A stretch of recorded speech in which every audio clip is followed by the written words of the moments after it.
मिलेगा वो पिट में आपको इंडेक्स फिंगर रखना है, मिडिल फिंगर रखना है और रिंग फिंगर रखना है। ये तीन उंगलियां इस तरह से आपको रखना है और रख के आपको नाड़ी परीक्षण शुरू करना है। ठीक है। अभी इसमें सबसे इम्पोर्टेंट बात यह है कि अगर हम सीधे नाड़ी में अंदर उतरने वाले हैं। अभी किसी को नाड़ी नहीं पकड़ना है, क्योंकि नाड़ी पकड़ते ही एक बहुत इंपॉर्टेंट चीज मैं आपको सिखाने वाला हूं। लेकिन पहले नाड़ी पकड़ने का हम सही तरीका सीखेंगे। मैं दिखाऊंगा सबको दिखाऊंगा। इधर आओ।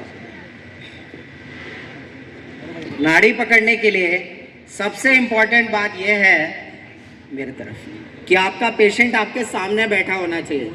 सही बात है, पेशेंट आपके सामने होना चाहिए। सबको दिख रहा है? अभी दिख रहा है सबको? ठीक है, तो हम ऊपर चलेंगे।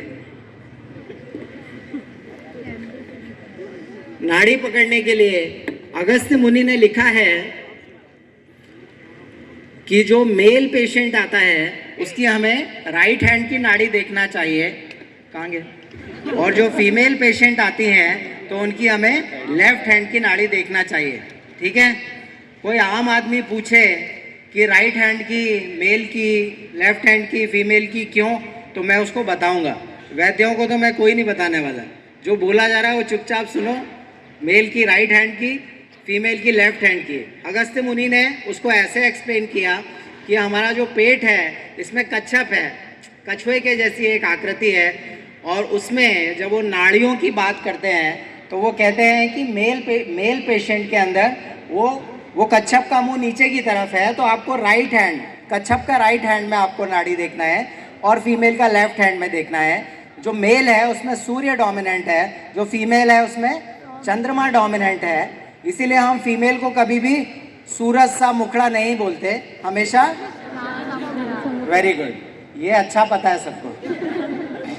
तो हमें मेल पेशेंट के सामने, अपने सामने पेशेंट को हमें बैठाना है और बैठाने के बाद हमें इस पोजीशन में अपने हाथ को लाना है। सबने वो ऋतिक रोशन की मूवी देखी ना, जादू? कौन सी मूवी? जादू था जिसमें कोई मिल गया।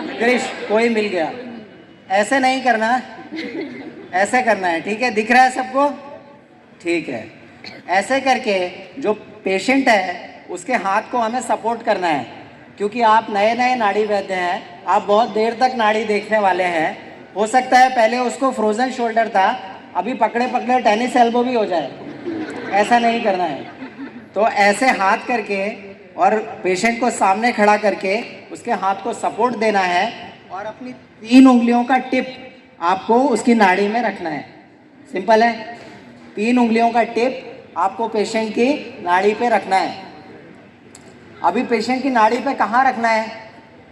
तो आचार्य लिखते हैं कि हम सबके हाथ में, देखो बनारस में हो, थोड़ा थोड़ा ज्योतिष भी सीख के जाओ, तो हम सबके हाथ में आखिरी जो रेखा है इसको मणिबंध रेखा कहते हैं।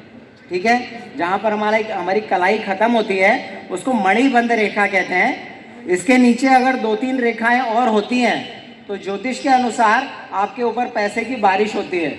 वो बाद में चेक करना, पैसे की बारिश बाद में। तो हमें देखना है मणिबंध रेखा। मणिबंध रेखा के नीचे पेशेंट के अंगूठे का जो पहला पर्व है, इतना प्रमाण आपको छोड़ना है। पेशेंट के अंगूठे के पहले पर्व का प्रमाण आपको छोड़ना है और छोड़ के आपको अपनी पहली उंगली का टिप रखना है। अगर आप यहाँ से नीचे आएंगे तो आपको यहाँ पर एक बोनी ट्यूबरेंस के नीचे आपको एक पिट मिलेगा। वो पिट में आपको इंडेक्स फिंगर रखना है, मिडिल फिंगर रखना है और रिंग फिंगर रखना है। ये तीन उंगलियां इस तरह से आपको रखना है और रख के आपको नाड़ी परीक्षण शुरू करना है। ठीक है।